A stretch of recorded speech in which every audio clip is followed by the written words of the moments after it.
Hello and welcome to Camp Xbox. I generally like being positive on this channel, but sometimes it's fun talking about some bad games. So today I wanted to discuss 5 of the worst rated Xbox exclusives according to Metacritic, meaning this is not my personal choices for the worst on the Xbox. So I'm gonna let you know today if the worst on the Xbox is actually bad, or maybe they're a little better than their reputation. On this list, I'm gonna go from the highest rated all the way down to the lowest. And I included console exclusives, meaning if it released only on the home console of the Xbox, but also PC, it was okay. I want to thank my YouTube channel members for their support, and all footage today was captured from an original Xbox. But let's go ahead and hop into the first game. The first game on today's list is Kabuki Warriors, which holds a 32 on Metacritic. This very early Xbox exclusive was released on November 19th, 2001, just a few days after the launch of the Xbox.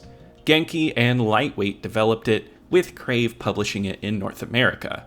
This game was one of the first wholly panned Xbox exclusives, even though it is the least bad going by Metascore. GameSpot gave it a low score of 1.4 out of 10, calling the game disgusting. IGN gave it a 2 out of 10, calling it a $50 table coaster. But the most famous review is the 0.5 out of 10 from Game Informer, where the writer says, "I literally won a match just bashing a controller against my ass. I wish I was joking, but the score is seriously Kabuki Warriors 0, my ass won." There were some higher reviews, like a 7 from GamePro and a 5.9 from Official Xbox Magazine, but most reviews were abysmal. I avoided this one because I never owned it, and because it had some bad notoriety. I recently bought this one for my collection, and now I've played through it, and is it as bad as the critics say? Not scores of 0 or 2 levels of bad. It's not great, but there's an odd charm, and I had some fun with it. It does have a ton of issues though. Kabuki Warriors is a simple fighting game with only one attack button. Holding the stick in different ways gives you a different type of attack. You can also block, throw, and do some insane jumps. This is all under the guise of Kabuki Theater, a traditional Japanese theater show that mixes dance and drama. I am no expert on Kabuki Theater, but I am interested in the setup that it could provide for a game. You have a touring troupe moving from city to city. You fight people in every town, and you earn money based on your wins, and you can trade members of your troupe to have more variety in fighters. The money is used to travel from town to town. I love the idea, the setup is cool, but the game is just extremely easy. Moving from town to town, even deep into the tour mode, is a cakewalk. If anything, the enemies just block more, so the game quickly becomes boring because you're just mindlessly mashing A to fight. You can dance in the middle of your fight to gain more popularity, and when you're popular, you can use a special move, which is neat, it's just not remotely necessary. It doesn't help that the stages aren't kinetic, even though I will defend the game here because that's the point of these stages, they are a stage show. Also, there is hardly any variety in fighters, and you don't see many on your tour, which I found a little disappointing. And honestly, I don't mind the simplistic fighting here, I just wish it was in a more challenging game.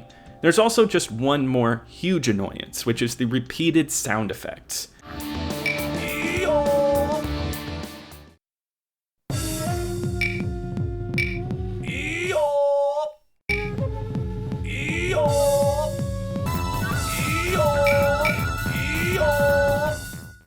I understand that they are traditional noises and sounds, but many of the same noises are just repeated ad nauseum, and it gets tedious fast. Other than the tour mode though, there is a time attack and versus mode, and that's it. It's far too easy, and there's just honestly not much going on in this game. I could see this being fun with a friend in versus, but otherwise it lacks a lot to keep you coming back. I had fun with the fighting, you just get tired of it quickly. It's not an unplayable game, so I would never give it an extremely low score, but it is a weak game. It's not the worst ever, but it's not one I'd say to seek out.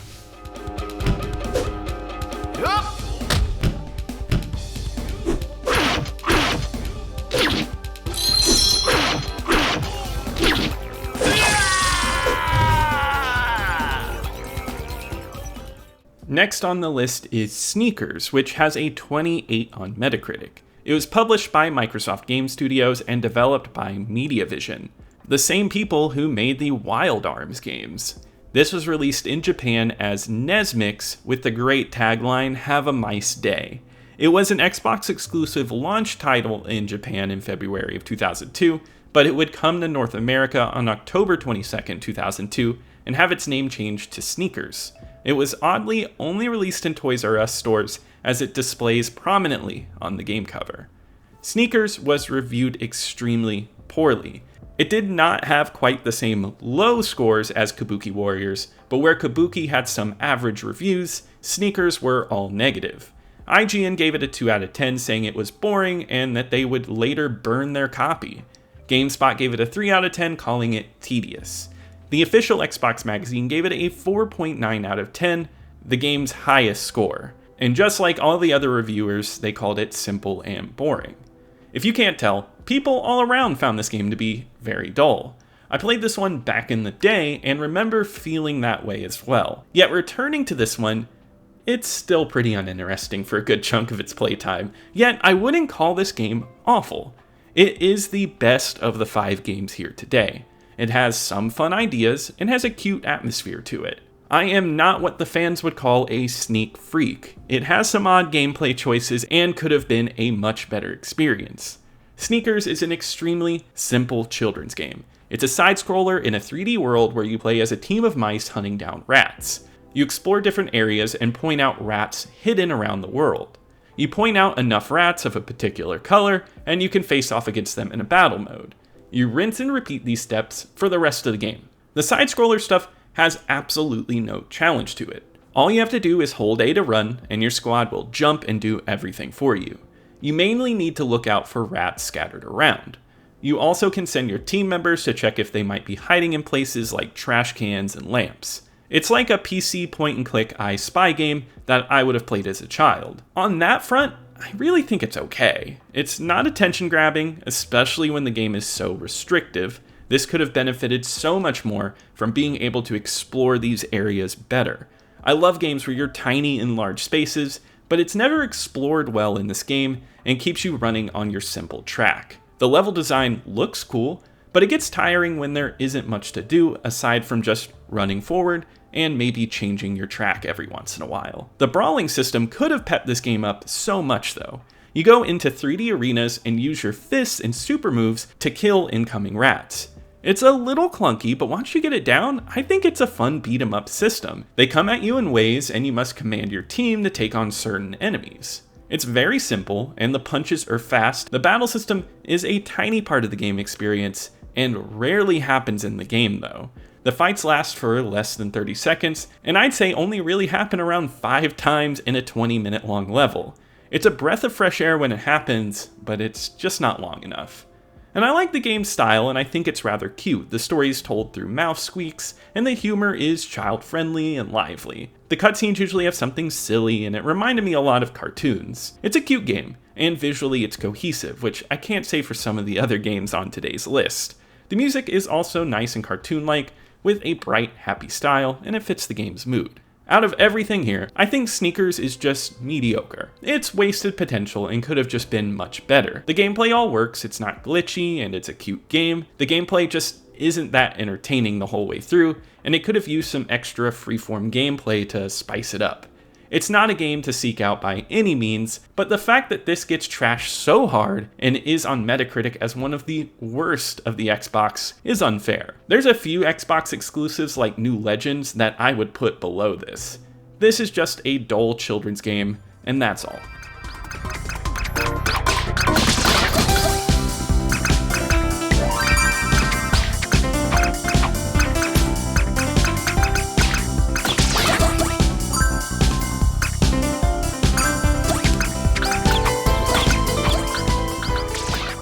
Next is Stake Fortune Fighters, which has a Metacritic score of 26. It was published by Metro 3D and developed by Gameness Art. Stake was received poorly and had low scores, but it has the fewest reviews of the games we are talking about today. I think if it had more reviews and more eyes on it, this would be the definitive worst game on the original Xbox. After playing through it recently, Stake is one of the few games that doesn't have any redeeming qualities. I usually find some light at the end of the tunnel, but Stake Fortune Fighters is a mess. And even though it is a budget game, it's not worth whatever low prices it went for. IGN gave the game a 2.3 out of 10, calling it boring with nothing to admire. GameSpot would give it its highest score with a score of 3.6 out of 10, where they say the sound is terrible, and even if it has multiplayer, it would still be no fun to play with anyone.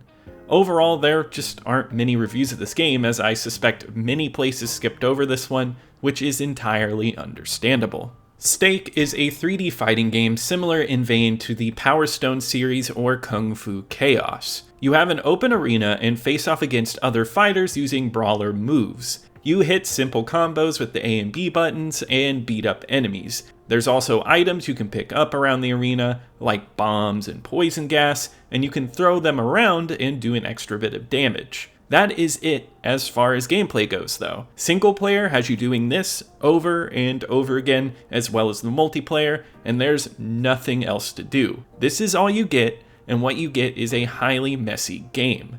The fighting is clunky all around. There is a combo system, but it never flows correctly for any character. You get a variety of characters to select from, and if I can say one positive thing, I like the cartoon art here. It reminds me of Capcom. All of the fighters don't have a sense of speed or anything unique feeling about them. It also doesn't help that the maps are gigantic, and it takes forever to find people to fight on them. And when you do, the AI loves to run away. The items found on the ground are a nice touch to give this game energy, but I hate the mystery element, where you can find positive items and they are a mystery if they are good or not. You can walk into one and it just explodes if you touch them. It's plain annoying, and throwing the items just doesn't feel good anyway. It's a game that has rough controls, and that makes the one mode of gameplay not enjoyable. I could see maybe having fun with friends, but you will have a much better time with other fighting games supporting 4 players on the Xbox. It doesn't help that the camera is rough, with it often clipping through walls or being in a position that obscures much of the battlefield. Grappling with inadequate controls and a bad camera is a recipe for disaster.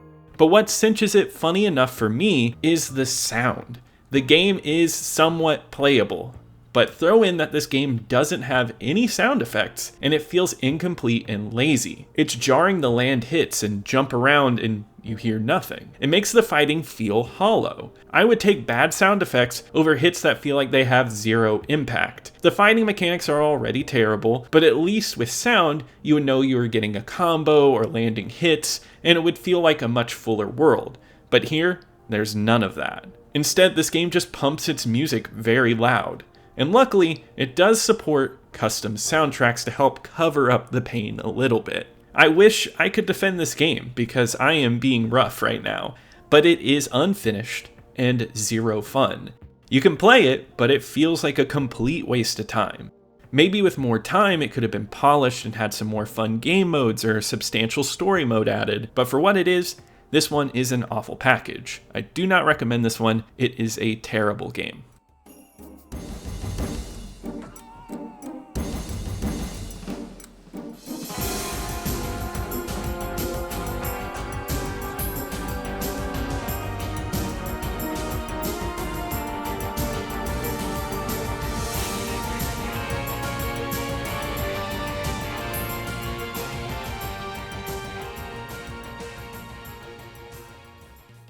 The runner-up for the worst rated game on the Xbox is Pulse Racer, which holds a 24 on Metacritic. It was published and developed by Jalico and was released on December 10th, 2002. A funny thing about this game is that it's the game that ultimately delayed this video. I had the idea for this video towards the beginning of this year, and when I sat down to record footage, I played this game first, and I couldn't stand playing this game so much that I decided to not make this video. But I decided it was time to return to this one, and surprisingly, it's not the worst game on the list, but it's still quite bad. The review scores for Pulse Racer are all very low. Official Xbox Magazine gave it a 1 out of 10, and they called it the worst Xbox game ever. IGN gave it a slightly higher 1.9 out of 10, stating it was among the worst racers available, and GameSpot would be somewhat higher with a 3.3 out of 10, saying that it lacked a cohesive look, a good soundtrack, and was not fun or responsive. Pulse Racer is a futuristic racing game with many ideas to freshen up the kart racing genre, but none of them work well, and all feel half-baked. You get a single-player, multiplayer, and time trial mode to play on. The racing is straightforward, you hold A to speed up, but the physics are awful. Turns feel clunky, and even if you touch another car just a little bit, you lose all momentum, or you start making extreme movements all over the place. If you hold up on the analog stick, you can gain extra speed, and you have to use this to win because your teammates are hard. The only weird thing about going faster is that your heartbeat will beat harder, and it can lead you to having a heart attack. You must manage this awkward speed boost while turning, and you have to hold up at the same time, and your heartbeat will always be on almost the brink of a heart attack. So it makes it so you have to smash up and let go constantly to keep up with the other racers, and it's just not fun at all. There's also a cool idea for a move where you can latch on the tight corners with your energy stream and take turns easily. It sounds fun, but the controls are so awkward that it hinders you from getting any help from this mechanic. There's also power-ups for you to shoot at enemies. Those are fine, but just uncreative, much like the game's outdated visuals. The courses are all generally bland, with a few touches of anything worthwhile, and when there is, this game has some brutal, choppy frame rate to deal with while racing. One neat part of this game is the automated track making system that lets the computer create a course based on some of your parameters. This idea is neat because it lets you choose unique track pieces and how many hills and turns you get. I just wish this system was in a more entertaining game because racing in this game is quite frustrating and bland. Overall, it's just unentertaining. It has abysmal controls and physics, and it tries some different game elements, but none of those ideas come out fun. Pulse Racer is as bad as they say, and it is one of the worst on the console.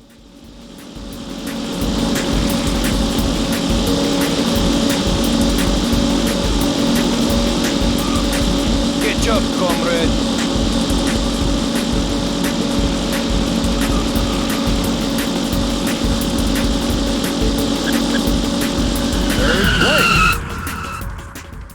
The final game on today's list is the king of bad games. When people think of bad games on the Xbox, none are more famous than Drake of the 99 Dragons. This one did get a PC release, but it was a console exclusive only on the Xbox. It currently holds a 22 on Metacritic. Official Xbox magazine gave it a 3 out of 10, saying the loading screens were the prettiest part of this game. IGN gave it a 2.9 out of 10 and hated the game's dual shooting mechanic. GameSpot gave it a 1.6 out of 10, saying it was one of the most unplayable games they had ever encountered. For those reasons, I've skipped this game over the years, but now is a good time to experience Drake of the 99 Dragons. This is a third-person shooter where you control Drake, who has unlimited bullets and 2 guns that can shoot at waves of bad guys coming at you. It's a take on Max Payne where you can quickly slow down time to shoot at enemies, but it also mixes in parkour. You will run on walls and do tall double jumps to traverse the game's many levels. It is a game with a vision, and you can see it here. It mixes comic books and The Matrix to make an insane shooter. It's not well utilized here, and it's one of those games that's really bad and it really sinks in the more you play it. Honestly though, I initially understood the controls and didn't hate it. There is no aiming, it's all done through auto aim, and it felt like I could land hits on enemies. I went from room to room and shot down enemies with relative ease. There are some glaring issues, one of which is the camera. Due to the gun's auto aiming, the camera loves to whip around. It makes it feel a bit nauseating to play, especially when the game asks you to do a lot of parkour. Running on walls and jumping around becomes disorienting. The auto aim can become an issue, especially later in the game, because with more enemies, it never lashes on properly. You have to take the game slow to aim correctly. It's the type of game that, if you play enough, you really can understand the controls, but it never feels intuitive or fun at any point in the process. As the game progresses, you see many more game-breaking bugs that can crash your game, and the game's look goes south. I actually thought it looked fine at first, but once you get further and further, it gets uglier and uglier. I do like the design at times, and I enjoy that it has a cohesive comic book look. It's very edgy, but it's somewhat nostalgic to look back on now. And this game was trying to spawn a TV show and comics, and you can see that here. But hopefully they weren't planning on keeping the voices because the voice acting is awful. The strength of the stolen souls is changing me. Have I become invincible? Nothing can stop me now. The delivery and dialogue are all laughable, and the cutscenes are very jumpy. They have a knack for just stopping and starting in places that make absolutely no sense, and it makes this game feel even less cohesive. Drake of the 99 Dragons is a messy game, but I can't lie and say that I hated it. I wouldn't consider it the worst of the bunch today. I found parts of it at least entertaining. Once you get those funky controls down, the shooting can feel okay.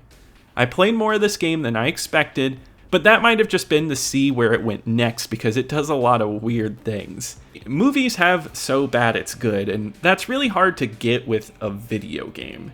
Usually a video game is terrible because it's not fun, and when a video game is not fun, then what's even the point?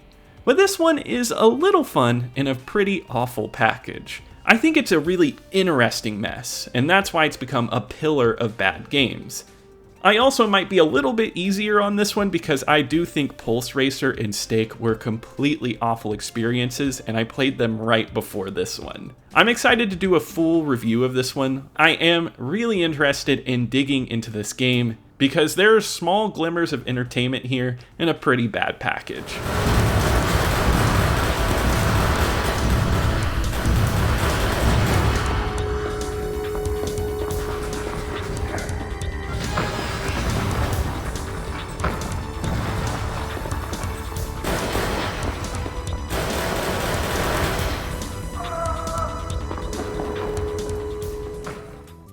Alright, well that ends some negativity, and let's try to move on and be a little more positive next time. It was seriously fun though, talking about some bad games, and it really does make you appreciate good games. But that does wrap it up for today. If you enjoyed this video, please leave a like, subscribe to keep up with the retro Xbox content. Also, be sure to comment below if you loved some of these games, if you hate some of these games, if you disagree with me, if you agree with me. I would love to hear from you. Everybody's opinion is important. And I want to give a huge shout out to my YouTube channel members. Thank you so much for your support, and I'll see you here next time at Camp Xbox.